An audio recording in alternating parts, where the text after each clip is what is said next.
Scripture today is taken from Proverbs 30, the 30th chapter, verse 24 through 28.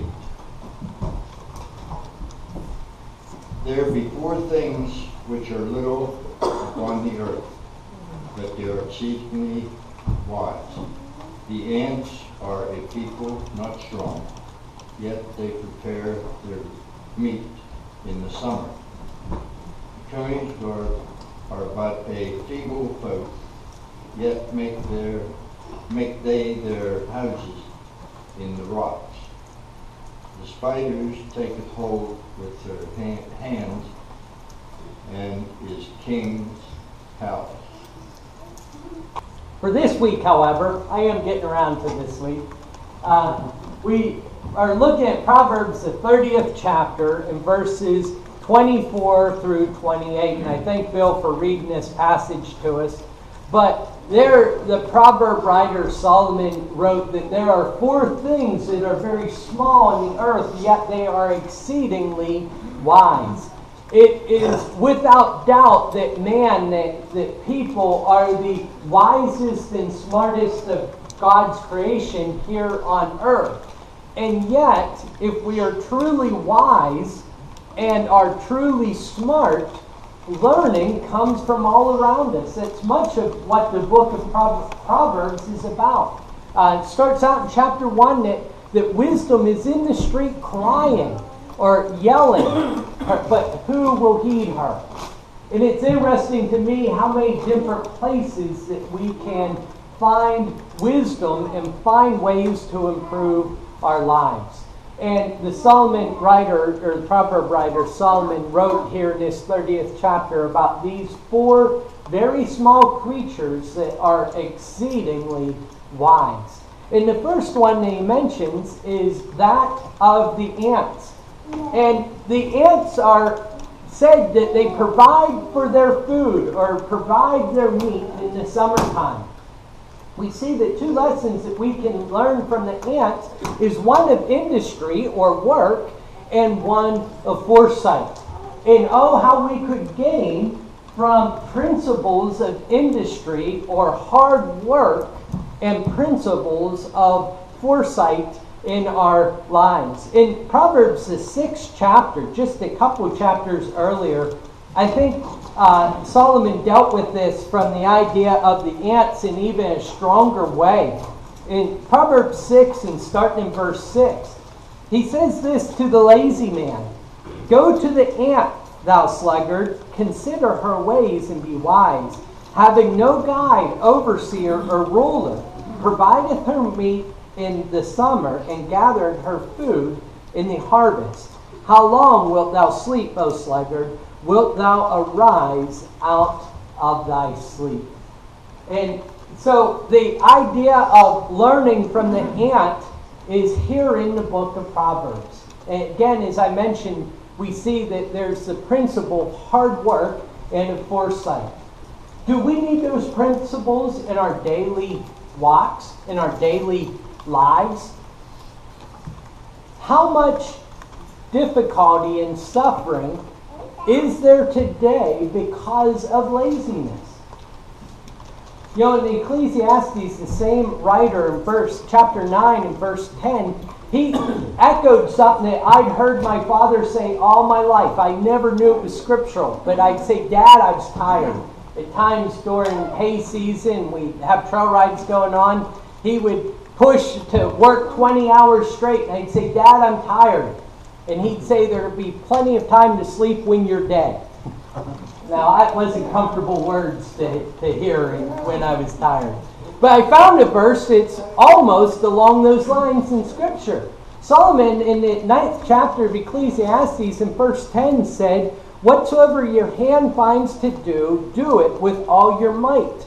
For in the grave where you are going, there is neither working, nor planning, nor knowledge, nor wisdom." Essentially, Solomon said this: to be successful, whatever you do, put your heart into it. Do it to your very best, and do it as well as you can possibly do. In society today, young folks, when so many people are telling you to find what you love to do, and to do what you love to do. I would recommend it's closer to the Scripture to admonish you, to encourage you to love what you do and to do it to your very best. To whatever your job is, whatever your task, whether it's school or doing your chores or helping your parents or neighbors out, to do it to the very best of your abilities. How much better would our society be today if we all use those principles to work as well and as good as we possibly can? But what about foresight? I must say, as much as sometimes the idea of laziness comes into our lives or comes into the lives of those around us, it's not near as big a common of a shortfall as that of the lack of foresight. Notice that in Ecclesiastes, the 9th chapter and verse 10, that Solomon not only said there's a need to work hard while you're alive, essentially he said because you're going to die, and at that point there is no more opportunity for work. But he also says there's no opportunity for wisdom or planning or knowledge after that point either. That you should take opportunity, you should have foresight. You know, Aesop wrote in the fable of the ant and the grasshopper. And of course we know in that so common fable that the grasshopper's laying about lazily during the summer while the ant works hard and the grasshopper mocks him and he laughs at him. I can remember when Amanda and I first met before we started to date, she would come up to Dad's trail ride, and it would be during the week, and her parents would be staying over. And she would get up and leave and go to school while I was saddling my horse, and I would mock her. In the evening, she'd study her books, and I'd ride up on my horse and say, "What are you studying for? There's fun to be had." You know, and the same is the Aesop's principle of the grasshopper and the ant. Well, we know as the story progressed that the grasshopper, come wintertime, starved to death. But the ant had the foresight. He'd prepared and made preparations for those hard times that were going to come. It's no different in our lives today. There's not only need of hard work in our daily lives, but there is need of foresight. In society today, that we are told that we should consume everything that we can. Not only everything we make, but everything we are going to make. Is that not one of the issues that we face as individual families and as a nation? We've consumed not only what I made last week, not only what I'm going to make next week, but in our national standpoint, we have consumed what nations or what generations will produce for generations and generations to come in the form of debt. Proverbs, or Solomon, urged to have foresight. Like the ant, not only does he work hard during the summer, but he does it with foresight during the summer because he knows the time of winter is coming when there will be great need.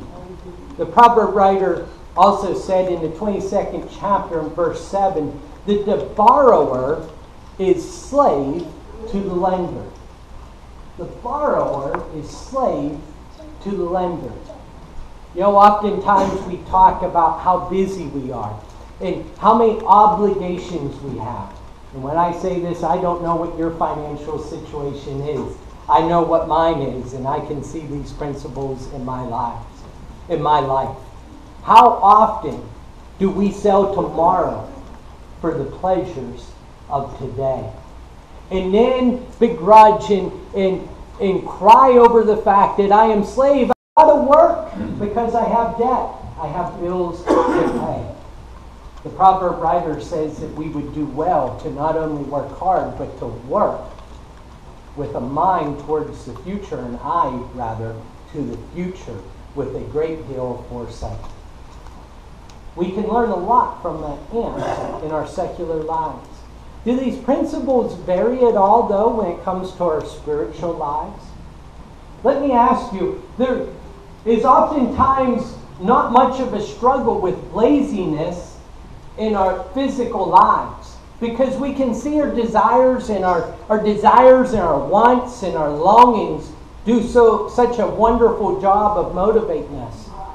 But spiritually, do we follow the example of the ant? Are we working hard for the Lord? Or could it be said, as Proverbs the 6th chapter and verses 6 and following said, O sluggard or lazy man, look at the ant who works with no ruler or king or overseer. Wake from your sleep and do as the ant has done. Could that be said of us spiritually? Are we willing to work hard? Are we working with the foresight of the ant when it comes to our spiritual lives? A question that I don't think can be asked too often is, what would the church be like if every member were like me? If everyone in this congregation worked as hard as you, if everyone in this congregation fulfilled their duties, their Christian duties towards the church in the same manner as what you do, what would the church look like? Do we work with the diligence and with the foresight of the ant? Jeremiah 8:20, there talks about a horrible situation where the Israelites cry out and say, the harvest is past, the summer is gone, and we are not saved. In other words, the idea is that harvest is come and gone, but it was never reaped. There comes a time where we go that no more work shall be done. Are we working with the foresight to make sure that we do our task while the opportunity presents itself? The next animal, that which is small, but yet exceedingly wise, is that of the conies. Now, some of your translations may say rabbits or bunnies. And believe it or not, there's some things that we can learn from bunnies or the conies. The conies are actually being talked about in the Proverbs. They're very similar, as you can see here, to rabbits. But they kind of look like a rabbit rodent slash, if you will. And they made their homes in the rocky ledges and hid, much like you see in the picture ahead of you, under little clefts in rocks. But there's a lot of things that we can learn from these small animals that we'll look at in just a moment. One of the things that I've learned in my life from rabbits is not to be predictable. I came home one evening very late and I looked out and there was a car on the edge of our property that was lingering there. So I went out to investigate what was going on, and they had pulled away. And as I went down past the pasture, I saw something white in the pasture field. And my first thought was rather silly. I said, oh, that's why they're stopped. There's a white rabbit in my field. It hadn't dawned on me yet that they'd thrown it out. But I went out and I tried to catch that rabbit.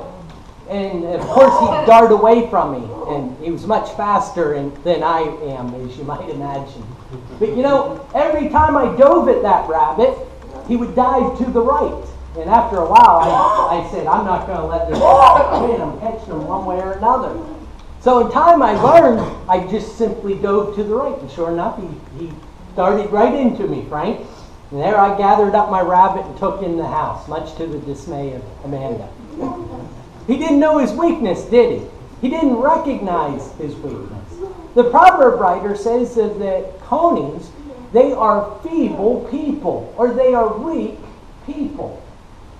But as though implying that they are aware of their weakness, he says they make their homes in the rocks. You see, as individuals, we're awful weak at times, aren't we? We're incapable of meeting so many of the demands that are put upon us. So many of the requirements that life presents us with. But as these conies understand and know their weakness, they're not a big, strong, bear-like animals, so they seek refuge in the homes of rocks and stable places.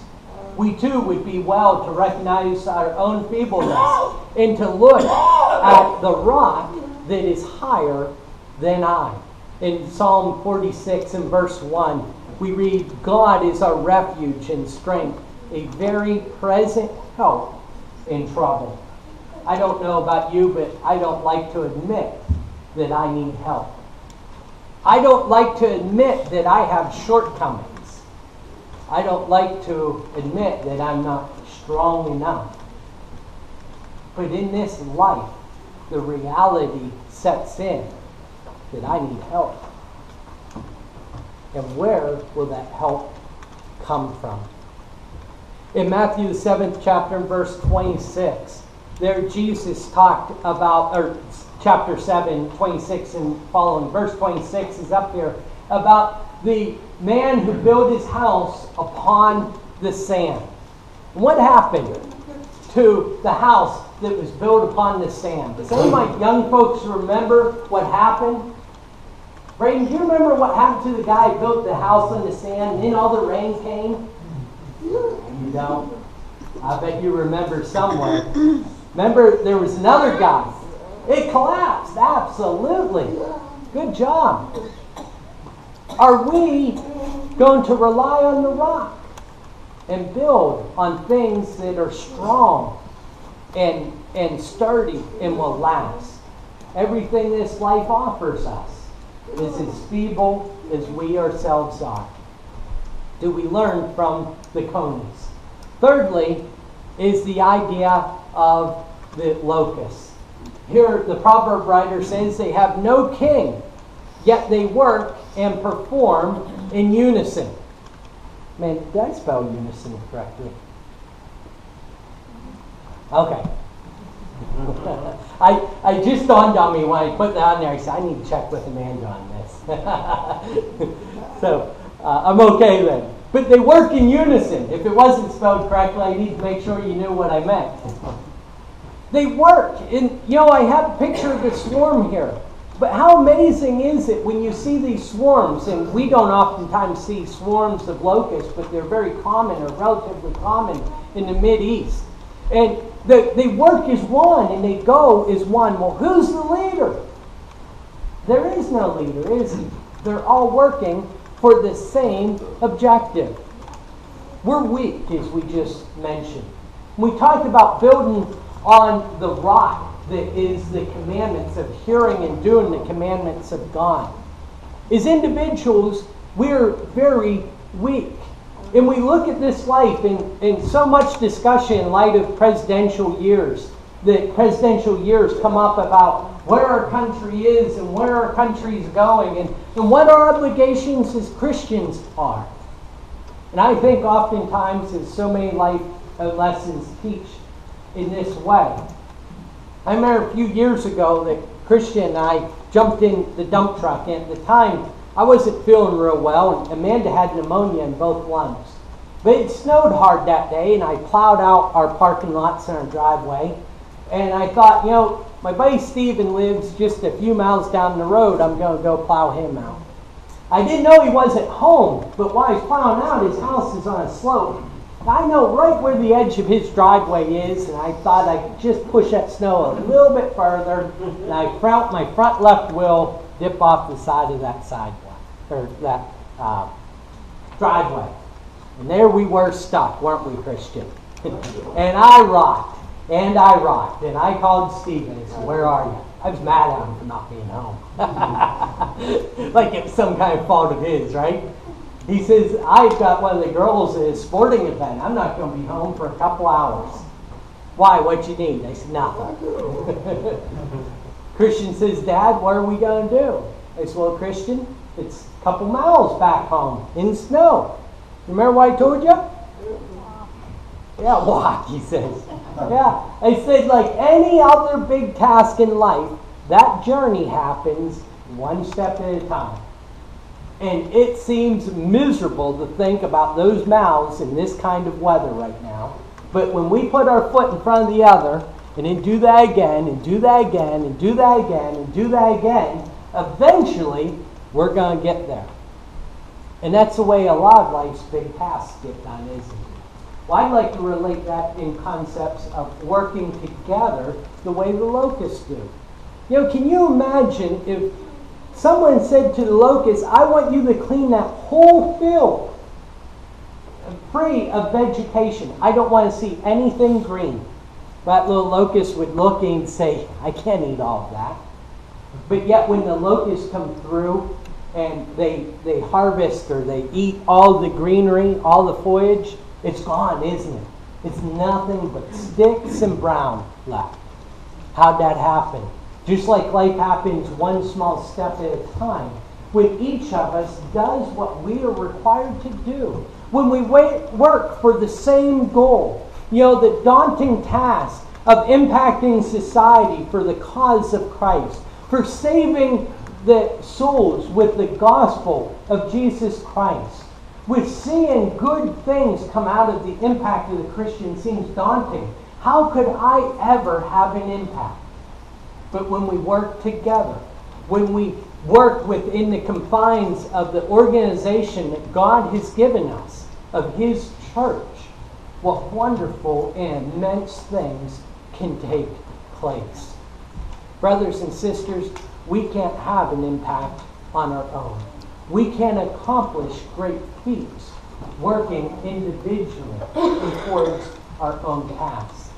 I don't think it's it's with coincidence or a coincidence that James wrote that James, the 5th chapter, in verse 16, to confess your faults one to another and pray for one another that you may be healed. For the effectual fervent prayer of the righteous man availeth much. For me to do what I need to do, I need you. You need me. You need the person sitting next to you. We must work together. And with doing it, these simple creatures that can't do simple arithmetic teach us a lesson that great things can happen. The last example that I'd point out to you this morning is that of the lizard. The King James uses the word spider here, and other translations use the idea of lizard.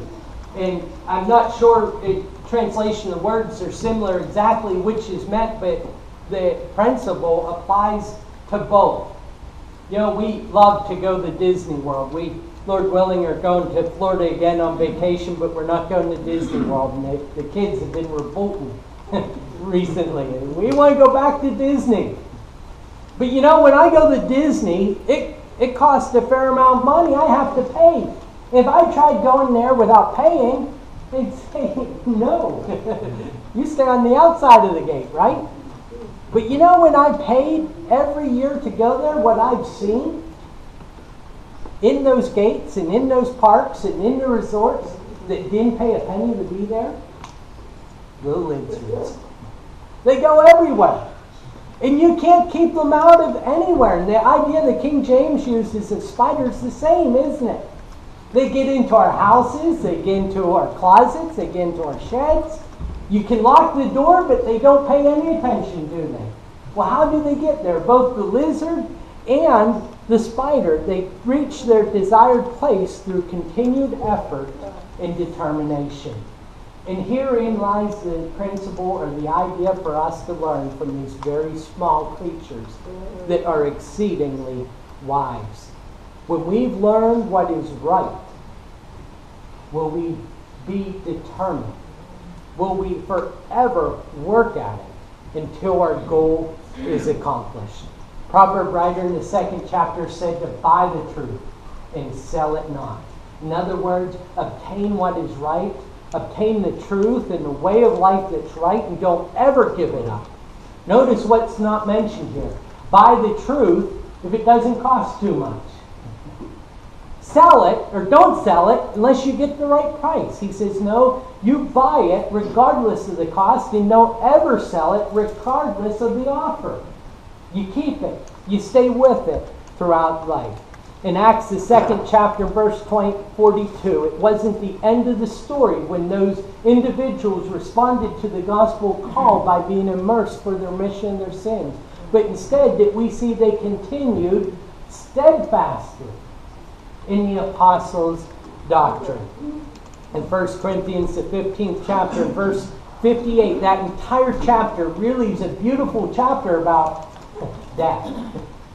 But it's a beautiful chapter because it's not only about death, but it's about the reaction that Jesus and those who are in Christ have towards death. In the very last verse in that chapter, we read that, therefore, my beloved brothers, be steadfast, immovable, always abounding in the work of the Lord, knowing that in the Lord your labor is not in vain. Well, what's it mean? Over and over, we, as I mentioned earlier, plan to conclude tonight in Revelation, the third chapter, on our letters to the Church of Asia. I encourage you to look at those letters. Each one of them was told this: overcome, be steadfast, or be faithful, and you will receive. What will you receive? A crown of life, the tree of life, being written in the book of life. God, Jesus, will not allow our labors to be in vain if we are determined and we are diligent to ever stay in His way. This morning, if you've looked at the scripture from Proverbs, the 30th chapter, and you see lessons in your life that you can better yourself with, better the way you live with.